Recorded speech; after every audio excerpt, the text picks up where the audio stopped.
I just had the most amazing conversation with Kim Sorrelle. She's a gem, and I really love our conversations. It takes us in lots of different directions, but they all feel so open-hearted and soulful and helpful, so affirming of who we are as human beings.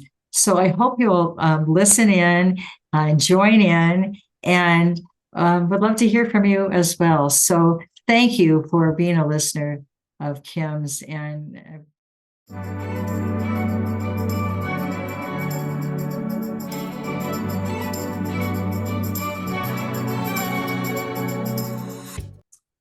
welcome to the show. I'm so happy you're here. You are going to be so happy you're here. I'm Kim Sorrelle.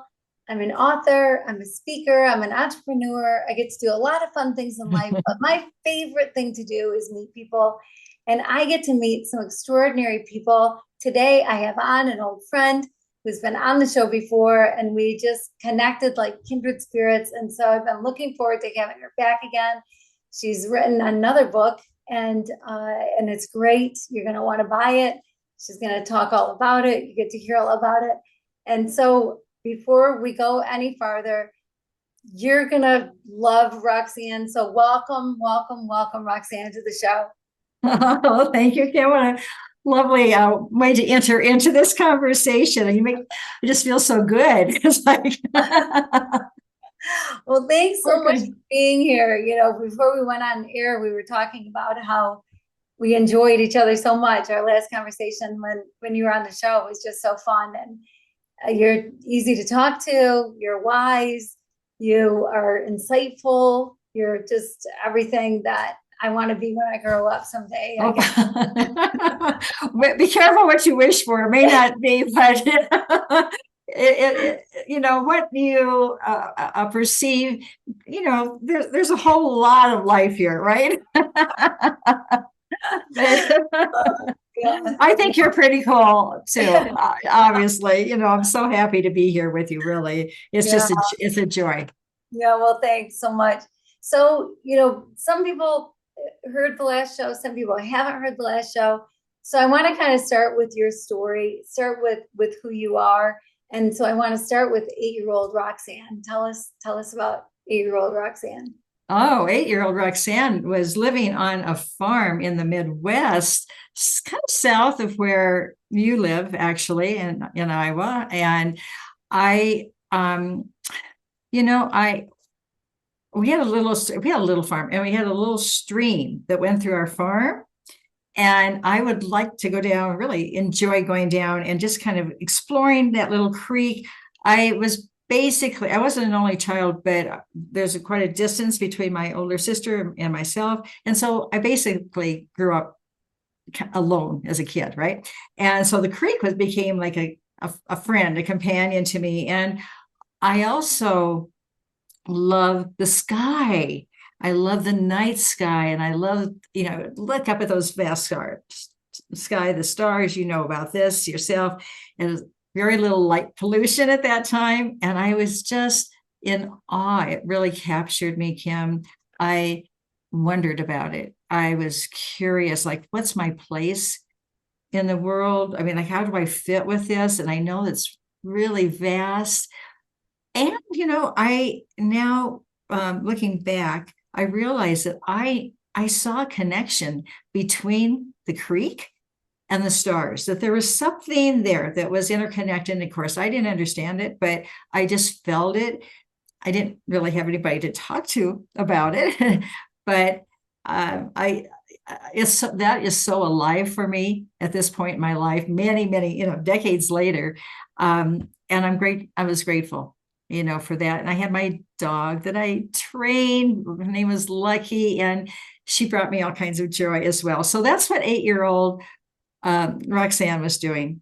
Yeah, I love that. I love that. When we were together before and you were talking about looking at the sky, it's different when you're in a city and you do have all that light pollution. But when you're out in the country and you look up and it's dark everywhere, and all you're seeing is this beautiful blanket up there that is just spotted with light. I'll tell you, every time I go to a planetarium, I cry. because it's so overwhelming to me just to think that we're this speck in this humongous universe, yet we get to have these incredible lives. It's like Horton Hears a Who or something, like there's so much that we get to experience and see and do, even though we're just this tiny little part of this vast, vast, vast universe upon universe upon universe. And so it's just, there is just something so special about that. And then, yes, the flow of the water and the moon and the sky and the stars and how everything is so interconnected and so interconnected. And those splashes, little splashes, twinkles of light, it's like, where is that? Where is that? Can I, almost wanting to reach into it, and yet feeling that very same thing really small. And so we're both, right? We're this little tiny speck in this vast universe, and we're also here, and we are, we're embodied, and have some kind of purpose in life, or some kind of, something that's maybe calling us forward. And so being able to connect with our being here is so phenomenal. And that too brings tears to my eyes often when when I just sit, and I can be in the house, or I might be outside, and I just let things go. I quiet down, I settle in, and I'm looking at the leaves are falling off the tree. Oh my gosh. It's so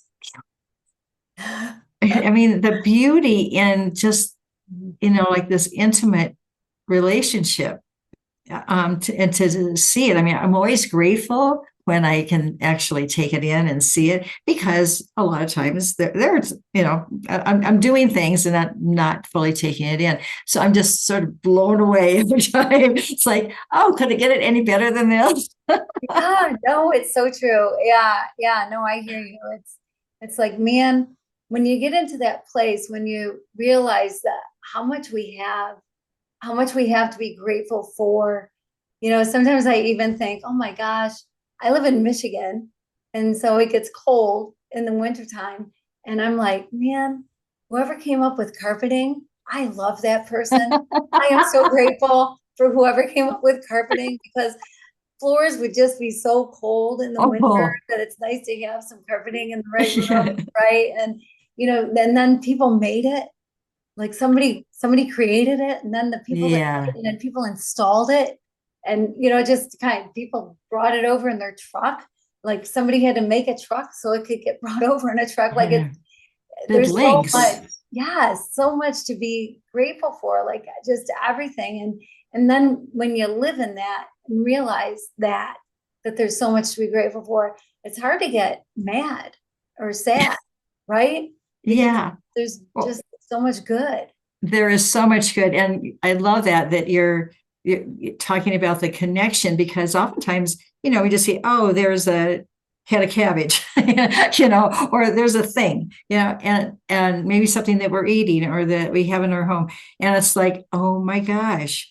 Yeah, but that is the result of how many links and how many people might have touched this, and what were their circumstances, and did it, if it came from this country or another country, like how did it get here, and how did that color get imbued, in that rug, or by the way, you would also love radiant heat.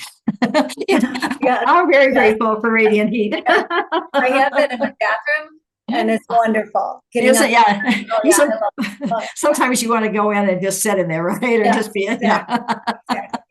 That is so true. That is exactly true.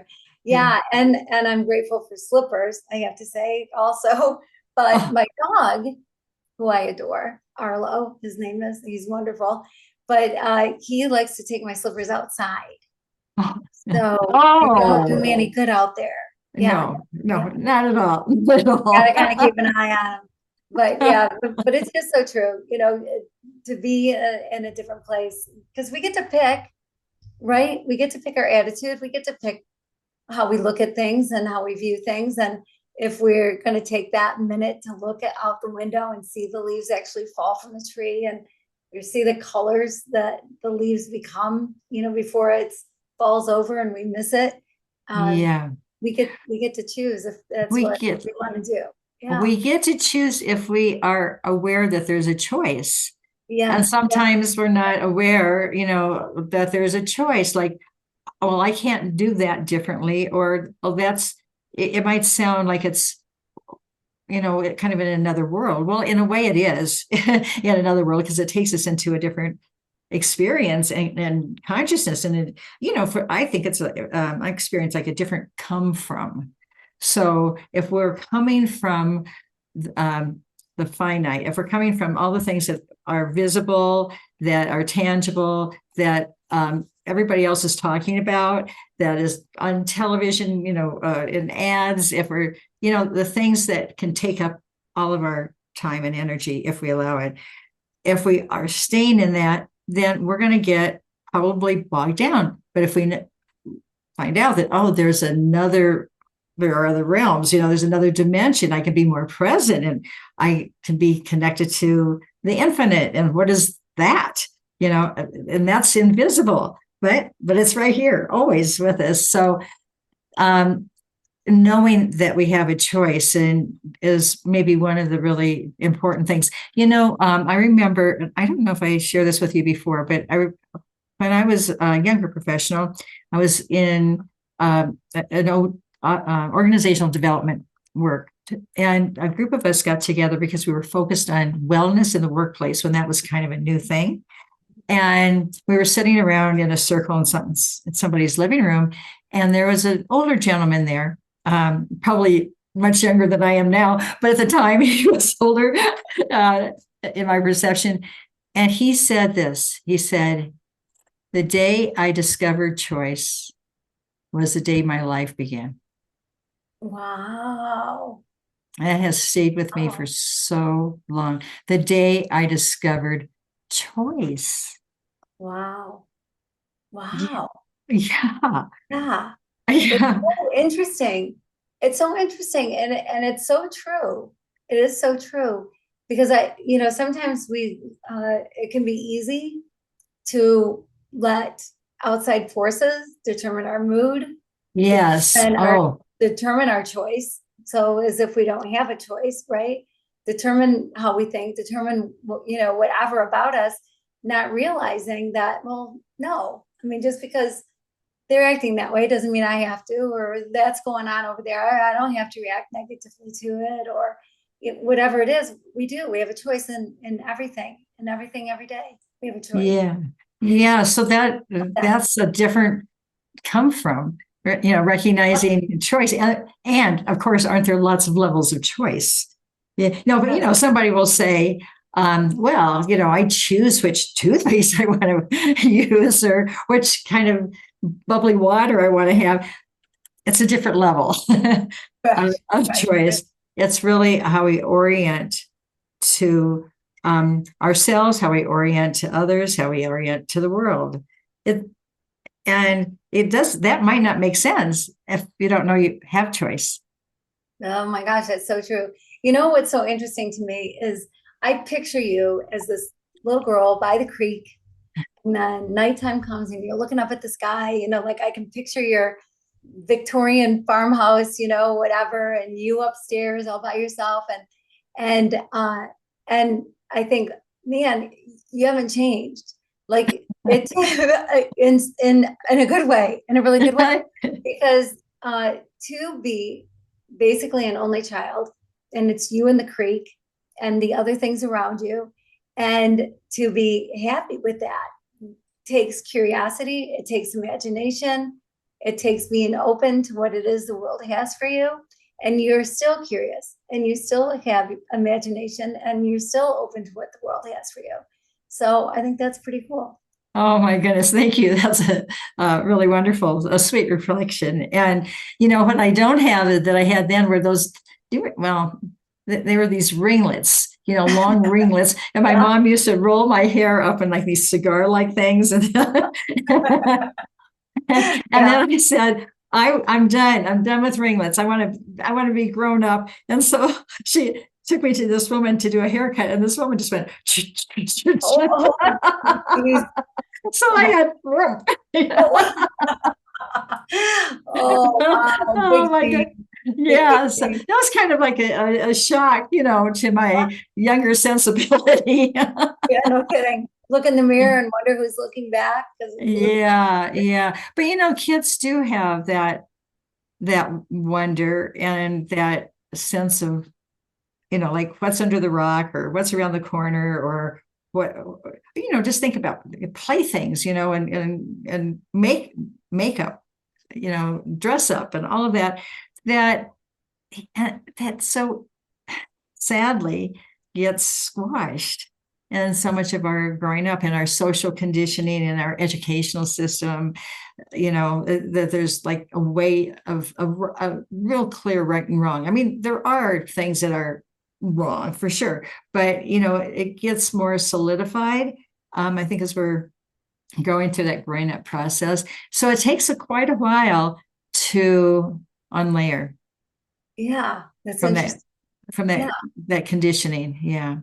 right, right. Yeah, I know. Well, and it's like we're told things like, you're not good at that, or you shouldn't be doing that, or don't daydream, or, stop using your imagination that way. Like it gets squashed by people around us. It gets squashed, like we're not supposed to be doing these things. And then it's like, well, then what are we supposed to be doing? Yeah. We're born with that. There's a reason that we're born curious, right? Yeah, yes, exactly. I remember, and bless her, my whole relationship changed with my mom in my later years, but I can remember her, her exactly that. Don't think that, don't we don't talk about that. And gosh, nobody would say that if they hadn't heard it themselves. And what I heard was, who do you think you are? I don't know if you ever heard that or not, but it wasn't like, well, who do you think you are? What might be possible? It was like, who do you think you are? And I know that she heard that from probably her ancestor, her parents, and it was probably carried down. And so that's one of the things I like to challenge Mhm. people on is, well, who do you think you are in a different kind of way? Right. Right, right, right, right, right. Going up at the end of the sentence instead of going down, right? Yeah, yeah, yeah. The tone Yeah, of voice makes all the that's difference. right. That's right. That's Yeah. right. Well, and I think that can be a hard question to answer because of programming, because of because quite often we're told what we are. We're told what other people think we are. We're told what we're Yeah. supposed to be, but who are you really? Yeah. And Who do you our want to be? options. Yeah, Yes. like this is the options that are available to you. Let's think about how limiting that can be. And then if we buy it, well, we'll either buy it or we'll reject it. Mm, Right. And then right. there's the rebellion, that comes with that. So it's, I think most adults probably don't mean to, and teachers create such a restrictive way of thinking in children, but it's it's part of the system. Oftentimes it's part of what they know. And Mhm. so it takes courage, doesn't it, Kim? I know you know this. It takes courage to step out and like do what you're doing, which is really phenomenal. You're amazing. You are. And that all these ways that you express yourself and that your creativity comes through, it's like that, and courage, but then also like a sense of accepting, really, Mhm. a lot more about yourself and who you are, and trusting that. I mean, isn't that just a cause for such joy? Yes. Yeah. Oh my gosh, the way you said that it's so true because I don't know, when you really look and you figure out who it is that you are, you do have to accept it. Because if you thought you were somebody else for so long because of things you've been told rather than things that are really within you, then it's going to take a minute to go, well, wait a minute. Am I, what am I, or whatever, and then love the person that you are. Yeah. And that is one of the most difficult and challenging things. We both talk about compassion and, loving one's own being, but, compassion and tenderness and care, respect. I think respect is such an important thing. It's so hard, I think, to really respect ourselves when we're living what somebody else thinks of us, or who somebody else thinks we are. It's hard to respect that because it doesn't really feel honest and true at the very core. We might not recognize that for a while, but at the very core of it, it's like I think self-respect is kind of a tributary into this river of life in creativity and being able to be more of who you are. And for me, I keep realizing that when I often wake up like in the morning and say, well, who am I? It's like, and that's not a bad thing. It's like not knowing, it's not being so identified. I mean, I know what I do, but what I do is not necessarily who I am, right? And so it's very freeing because I used to think of myself in, well, I was at the university, I taught there, I've had these kinds of positions, I had this academic thing and, author. Well, yeah, I do those things, but something else is going on here. Yeah. Yeah. It's like there's labels, there's titles, and there's labels. So but those are more like clubs you might belong to. Yeah. Something you're affiliated with, right? Yeah. But who are you really? And, and I really believe that when you figure out who you are created to be, then your purpose. A lot of times people are chasing what is my purpose? What is my purpose? Well, I believe your purpose is to be exactly who you're created to be. You be exactly who you're created to be. Nobody else can do that. You're the only one that can fulfill that purpose. And then you do that, everything else just falls into place. But that's right. Yeah. I love how you're saying that, because the idea that we have to try and do something to ourselves, fix ourselves, make something happen. I mean, yeah, sometimes you have to put energy, into something, but that's around like purpose. When it's purpose driven, then it's a different experience than I just have to effort and really work at and get this right. And wow, that's so limiting. Oh, and such a struggle. Oh, yeah. Yeah. Effort. No wonder everybody's so tired. No kidding, right? Yeah. Trying to live up to other people's expectations or whatever it happens to be. But yeah, you be you. And then I believe too that like I want the grace to be able to be who I believe I'm created to be. So I need to extend that same grace to everybody else and allow them to be who they believe they're created to be without judgment, because it's not up to me who anybody else is created to be. It has nothing to do with me. That's right. Me is the only me, right? Yeah. And so let people be who they believe they're created to be. Just let people be. We live in such a nicer world, such a better community if we could live without judgment and just recognize the beauty in our differences and let people be who they're created to be. No two of us are created to be the same person. Yeah. Thankfully. Right? Yeah, thankfully. World full of Kims would be horrible. Yeah. Well, and I think with parents that's such a big issue, because it's so tempting to want your child to be like you, and isn't that the way it is? This is the way I think, so it should be the way you think. I mean, that's just normal, isn't it? That's what it feels like. And so I have a really good friend who said, once her child was born, and her child's like mid-30s now, but when her child was born, she said just a few months later, oh, I realized that every day is a day of letting go. Ah, Letting this child be who she is. And I've heard this from a number of parents who just like, oh, I was trying to help mold this person, shape my child, because I feel so lucky to do what I do and how I am in the world. And wouldn't that be great for this child to be the same way? And it's like when they're not, there's, often, sometimes, there's that alignment, but often there isn't.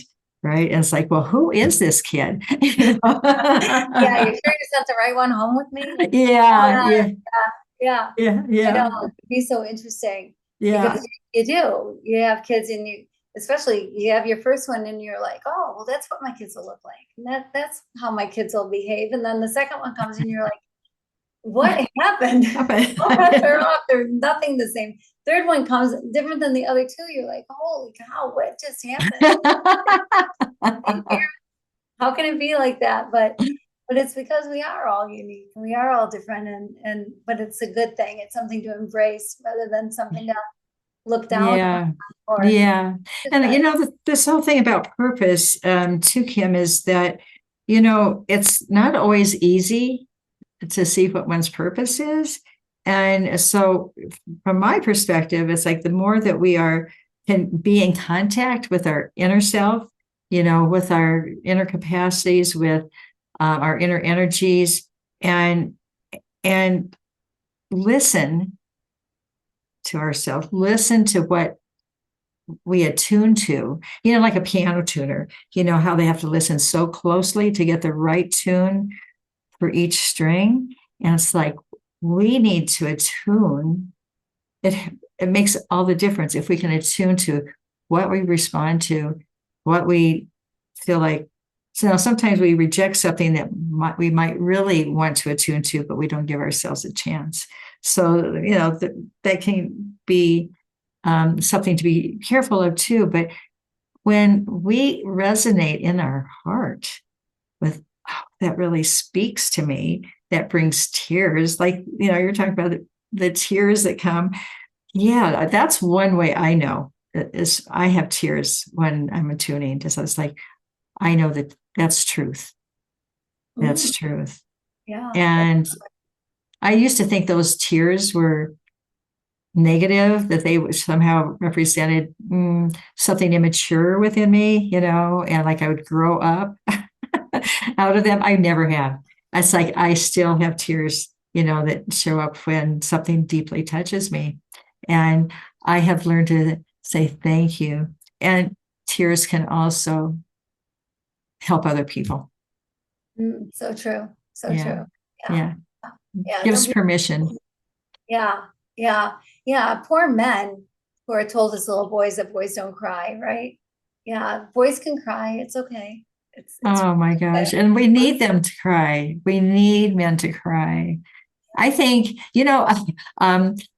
so the movie, like it was like Chocolate for Water. Do you remember that movie way back when? I don't know if you ever saw it. It was just beautiful, so like sensate, sensuous. It was incredible. And I sobbed during the whole movie. And at that point, I declared this was a little like neighborhood theater.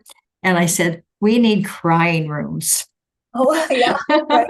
Yeah. For those of us who just really, fall into whatever, this experience with the movie has become so real. And it's like, well, those tears need to come, and sometimes you just don't want to disturb your neighbor. Thankfully, I think the theater was maybe only a third full or something, so I didn't feel too bad. But really, I think tears are just Yeah. real gifts.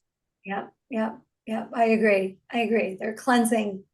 There's so much good about crying. It's getting something out of you. Yeah. Is also good, or showing that you care, or tears do so many different things, and they're all good.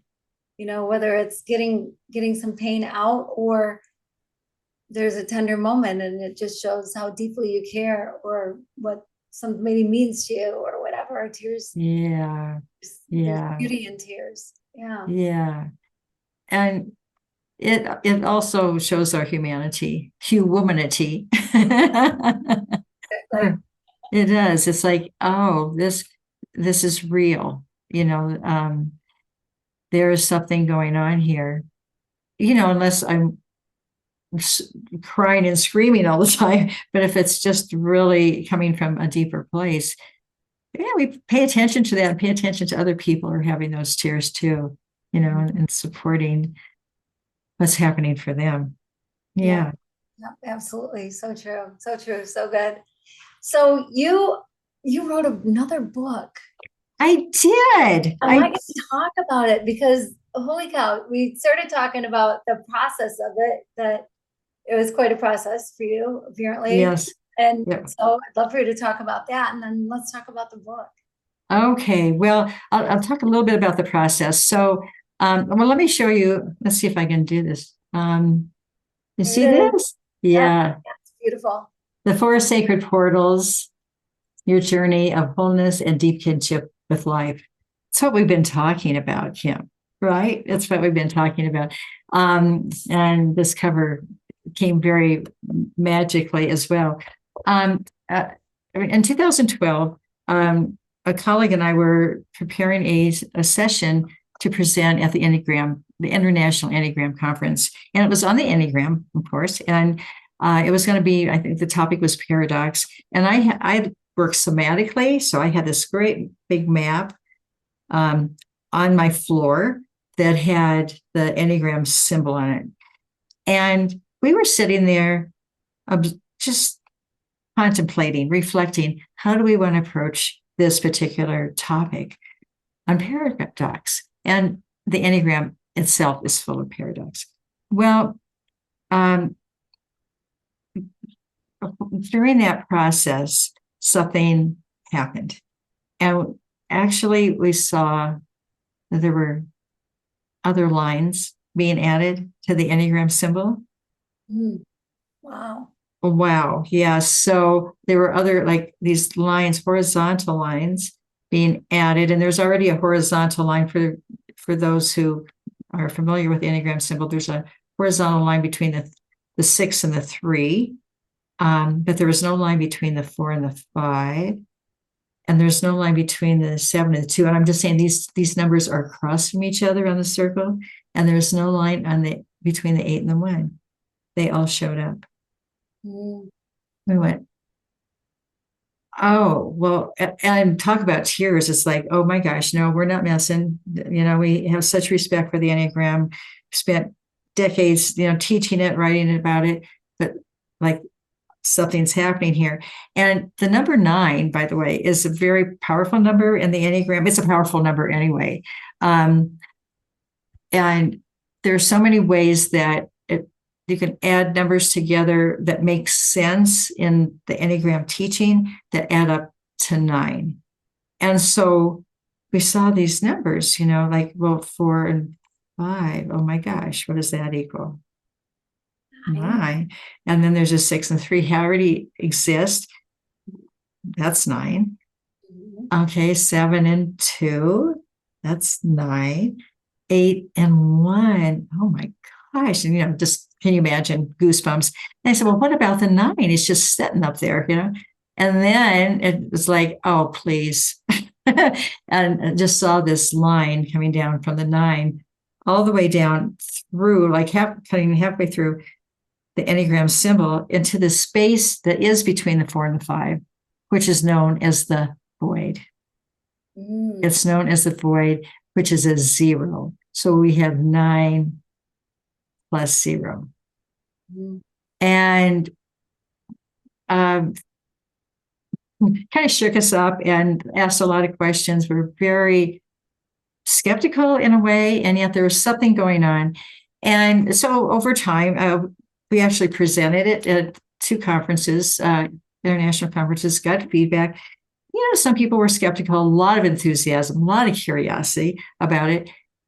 And it wouldn't let me go, Kim. This symbol would not let me go.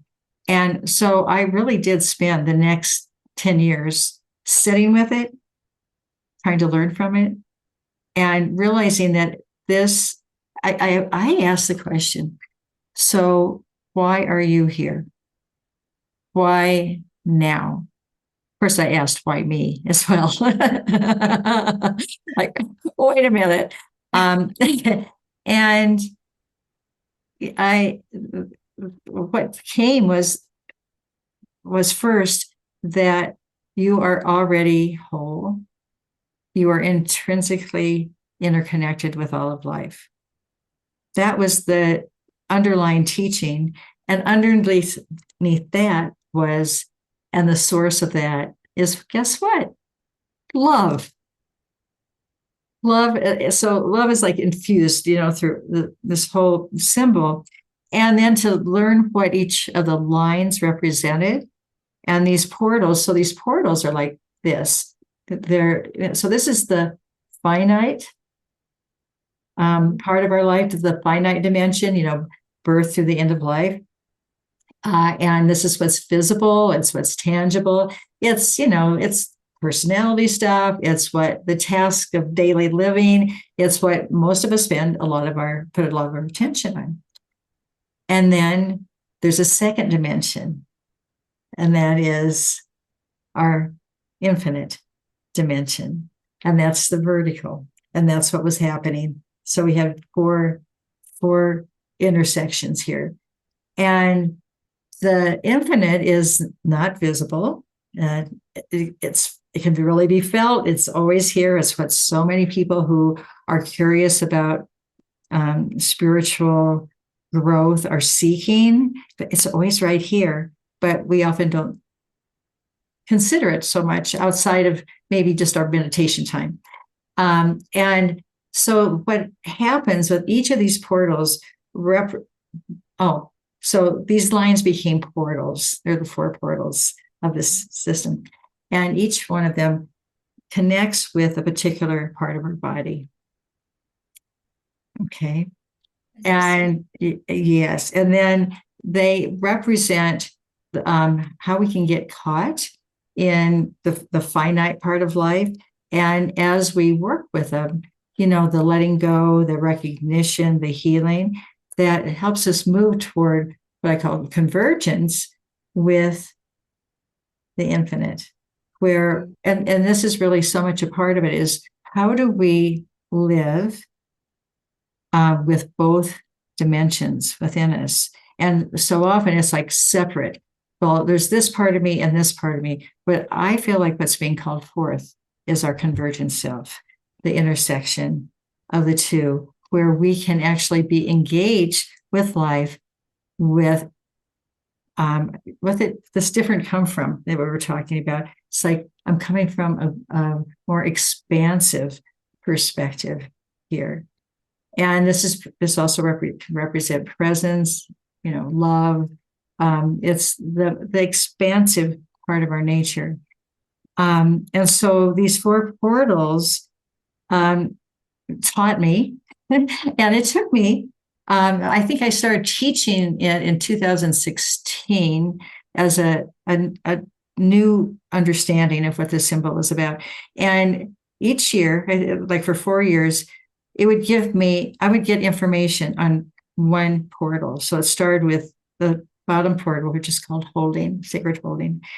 And then the next year, I would teach lead a retreat. And that was the next portal. I was only getting part of this whole thing, Kim, at once. And this was the portal of sacred trust. And then the third one was the portal of sacred connectedness. You can imagine that goes right across the heart. And then the fourth one is the portal of sacred engagement.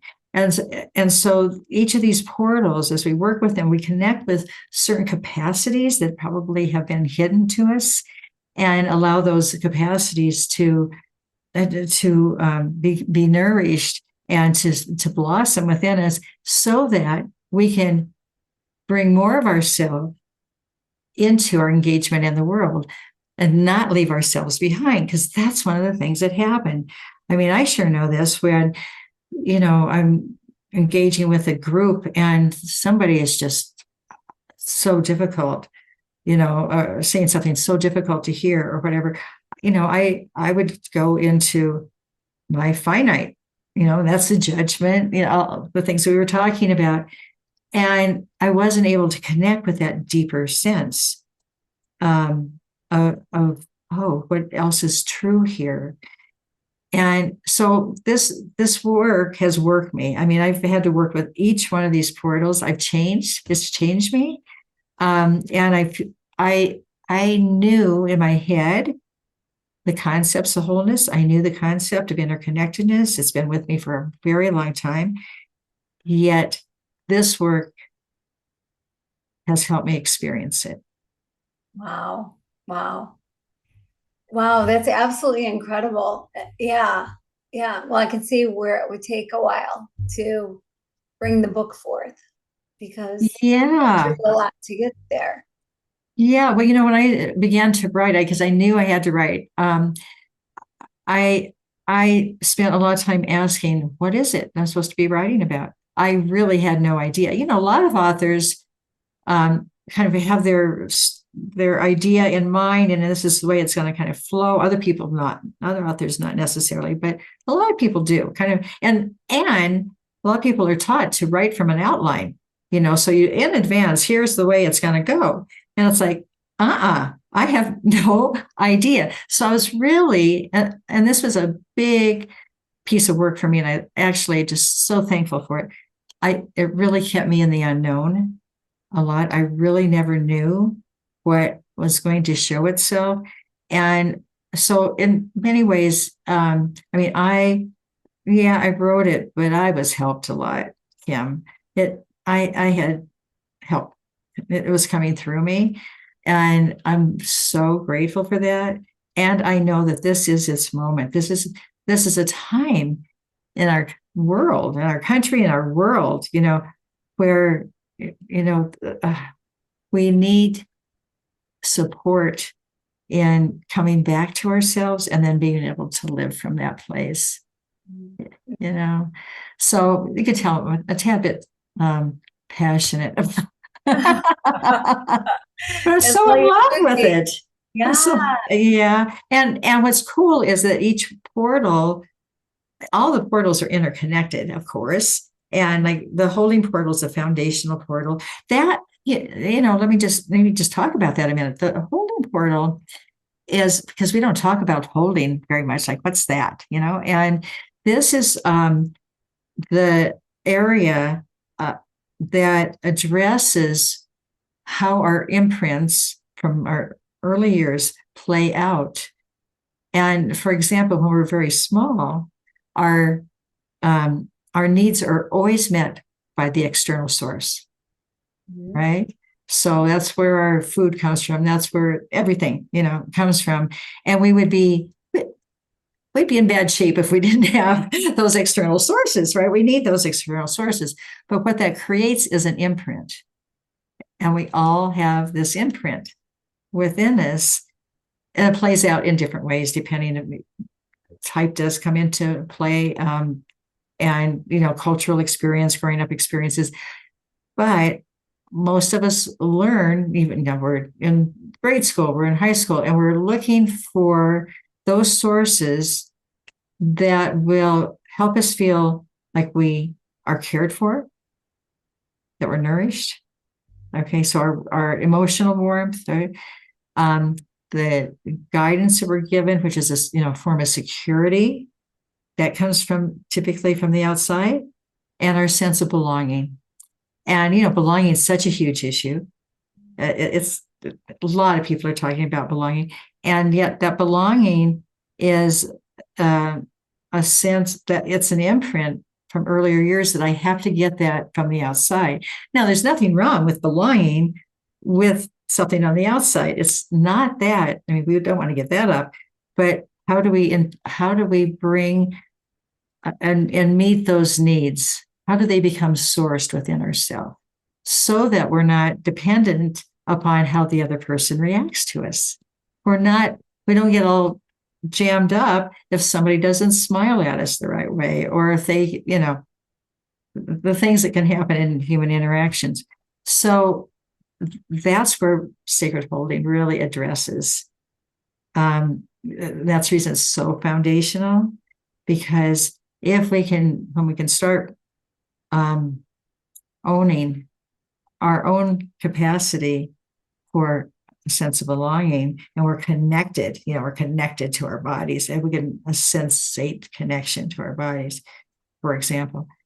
Oh, it's a lot easier to stay with myself than or catch myself when I'm about to leave myself under difficult circumstances. So that's holding. And then each one, builds trust and our internal guidance. What do we trust in the moment? Do we trust where we are on our path? And then connectedness is our tender heart, and recognizing that the heart is people ask, which heart are you talking about? Because there's a lot of different experiences of the heart, right? And this is bringing our connection to our deeper heart, our truthful heart, what's really true for us, and essentially our surrendered heart, like, oh, I'm something more than what I thought I was. And then how that gets integrated into how we engage, which is where a lot of fears come up, because, oh my gosh, what will people think? Right. Okay. Who do you think you are? Right. Yeah, exactly. Yeah. So that's a brief synopsis. Yeah. Well, it's fantastic, because it's true. There's been this disconnect, and it's amazing that then you're sitting there one day and these lines appear and you're like, there's no more disconnect.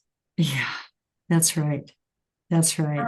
Yeah. And, just looking at, I don't know if I can show this to you very easily on the screen, but the lines, the simple lines show how everything really is interconnected, and then how it's also regenerative, because we can, there's times in my life, because I work with it all the time. This is like an ally for me. I can rely on it. That's something like I'm upset about something, or concerned about something. I can't figure it out. What's my next step? And I might ask, well, how am I holding this situation? Am I trying to get a fulfillment or a need met from somebody out here? Right. Yeah. Or I might ask, so what do I trust in this moment? This is not about, in the finite world, there's a lot of things that are very questionable to trust, right? Yeah. But when we connect with our infinite dimension, and then the convergence with our finite, it's like, oh, I can see this differently.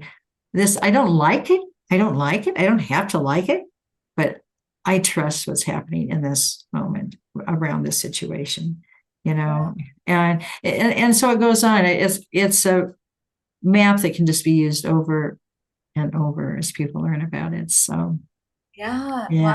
Wow. It's so insightful. What a gift for the world, really. That's so amazing. And I love the way you talk about it. And I love the way the lines are, and the total interconnection, and that because everything is spiritual. Yes. Everything is spiritual. And even though we separate it, there's no separating it. That's like everything is, like love. You don't just hang it up in the closet. It's who you are. So it's not like you can separate yourself from love. How you show up in it, totally up to you. But you can't separate yourself from it, right? And that's absolutely right. Yeah. So it's interesting that all this time we've been looking at more the physical, and how does the mind work, and how do our personalities work because of where we land and how much of it is upbringing and how much of it is inborn and how much of it is, whatever, all the stuff. But that's all human. That's all mind and body stuff. And then to go, well, wait a second, where's the spiritual within it all? Because it's all spiritual. And so Yes. to be able to connect it makes so much sense. It's so good. Well, I feel so deeply grateful and appreciative for this work. And, I'm really humbled by it, because it's not like I created this. I had to listen. I had to spend over a decade of my life, but and I didn't spend every minute of every day of that decade in this, but I yeah, I'm really grateful for it, and I think it does. This is now the time for us. Like, why now? Well, yeah, look what's going on, right? And what's interesting too, because we've talked a lot about the Enneagram together, and I've had people who've seen it, although it was just the launch today, but a few people had pre-copies that they were reviewing, and they said, this gives me a whole different experience of the Enneagram. I'm not so confused. It's like an easier way to work with, within yourself and see what's happening and how how I'm responding to different things. And I can see that the connection to, the 2 points, but it's bigger than the 2 points. It's bigger than the 2 points. And people, and I have one of the appendices talks about, okay, so why is the portal of sacred holding, why is that focused on 0.9 and point 4 and 0.5? And so I talk about that for each of the portals, and then for the infinite as well, because it's not an Enneagram book. It's really more for the general public, to be able to I want people to be able to use this. That's what it's for. It's to live in people. And the map, while it's on paper, it can be on the screen, and you can look at it, and it's very helpful, but it's already in us, Kim. It's in us. It exists. This map actually exists within us. And that's cool. Yeah, Profound. that's so cool. Yeah. That's so cool. Well, I know so many people who are real into the Enneagram, and it's a pretty popular thing, and it's used all over. And I would think everybody and anybody who's ever looked at the Enneagram would be wanting badly this book, because this completes it. It changes it in a good way. Like doesn't change it in that it disregards all the work of how Enneagram came to be, but it completes what's going on in there and makes it fuller and richer. Yeah, well, it creates this arc. That's almost like steps. Like, okay, I'm getting, sacred holding. How am I holding my body? I'm learning about that, but I'm recognizing I don't have to be dependent upon that person or that situation to fulfill me. What freedom is that, right? So, and then, okay, so working with that piece, and that'll continue probably for a lifetime, but not in it's so much more accessible. I guess that's what I've been hearing, so much more accessible. And then, okay, so with that, if I can be here in myself, what can I trust about this? And so this whole portal of sacred trust. And then as I'm working with trust, then, well, it's like I'm expanding out now. What am I connected to? My gosh, I'm connected to everything. I've got a statement in the book that said something like, nothing exists outside of sacred connectedness. Wow. Nothing exists outside of it. I mean, that's just what you were saying. And, it's just another language, but it's what you were saying. It's like that just is. And wow, to be able to work, come back into the heart. And that's so hard for a lot of people because we're just not, given that much permission, to do that. And then being able to bring that capacity into how I engage with my neighbor, or engage in a committee assignment, or, at school, or whatever. It's like, oh, I can catch myself a little more easily when I'm, oh, where did I go? It's like, kind of, where did I go when I got embroiled in that, when I became reactive to that. So I see it really as a way of experiencing more freedom in life. And I've been told that, and it's on the cover, that this book actually is, I thought it was going to be for women. And it is, but it's not just for women. I've talked to college students who say, we need this. We're so confused. Everybody's just on their social media all the time, and they're so lost, and they're so hooked, and we need this. And then just talking to a guy a little while ago, and he said, oh my gosh, this is like revolutionary. He said, we all need this. So it's not for a specific group. Right. Yeah. Right. And then the Deep Living Lab has courses based upon the book that they're offering, which really help people to then in community explore in a really, great holding environment and loving, compassionate holding environment, no judgment, this work. And like, and taking it out, they're taking it out, the lab is. So I'm grateful because then I can focus on the book, and I have all these colleagues that can help teach it. Yeah. Yeah. That's so great. That's so great. So talk a little bit about the Deep Living Lab. Oh, yeah. Well, the lab is a nonprofit organization that focuses on providing experiences for people to get closer to themselves, I would say, and in a way that feels so respectful and safe. I know safe isn't always a great word for everybody because there can be kind of kind of a pushback around that, but that is really allows people to be who they are, but also learn and practice and get feedback. And there's also training now for people who want to be able to teach this work. So with facilitators and training. So that's kind of another piece. And we're looking at organizations that are really interested in this. And I just have to tell you, this is just so fun. Do we have time? Well, my colleague and co-founder of this, Irma Velasquez, who's also an author. Amazing, amazing, amazing woman. And talk about creative, Kim. Oh my gosh. So I don't know, she manifests well. She found this group of people that are all so talented, and they created something that's called Pause 9. The name may change, but it's an experience of the four sacred portals through virtual reality.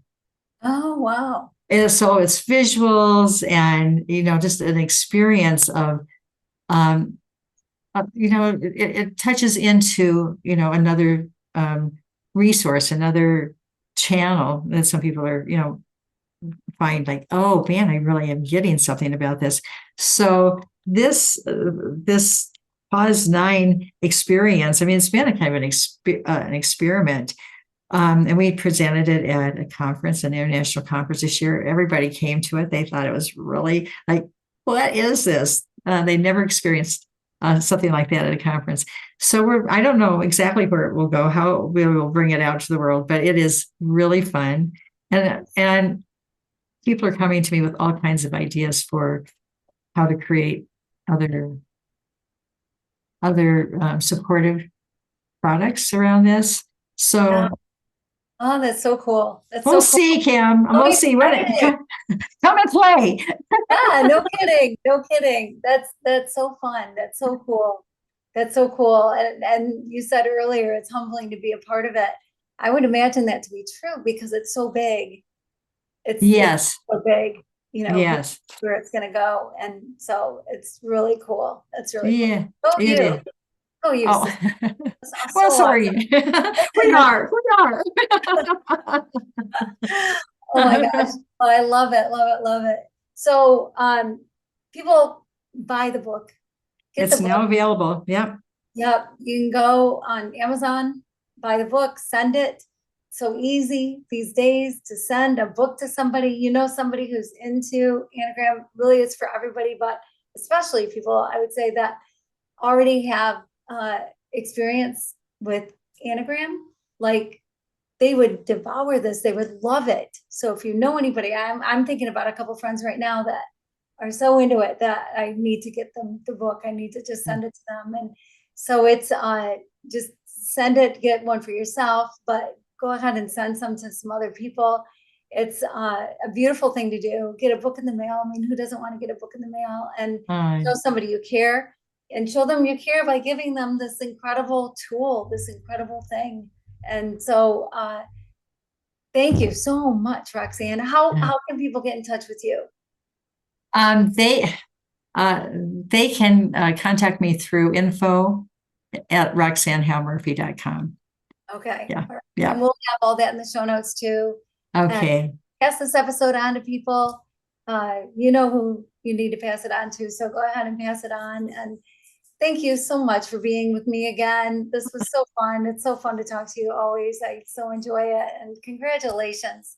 Oh my gosh. Thank you so much. I so appreciate your support and your enthusiasm, and you're getting it, you get it. We're speaking much of the same language. It's just coming from, another place. And I love that because this is also what I think is so, we just can't do everything solo anymore.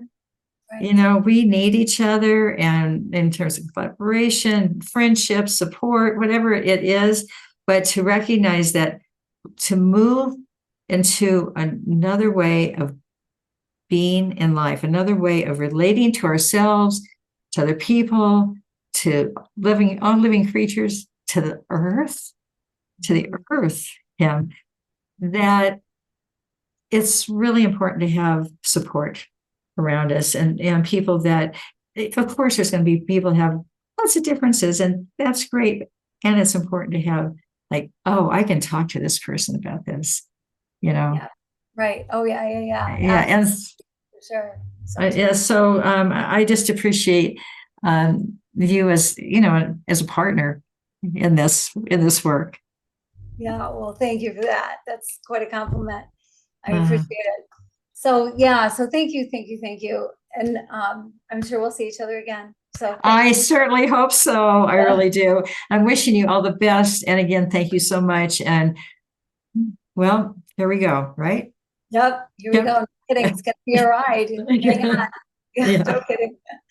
And so thanks for being here. Thank you everybody for joining us today. And I just pray that until we see each other again, that you keep your heart open and you live your love loud.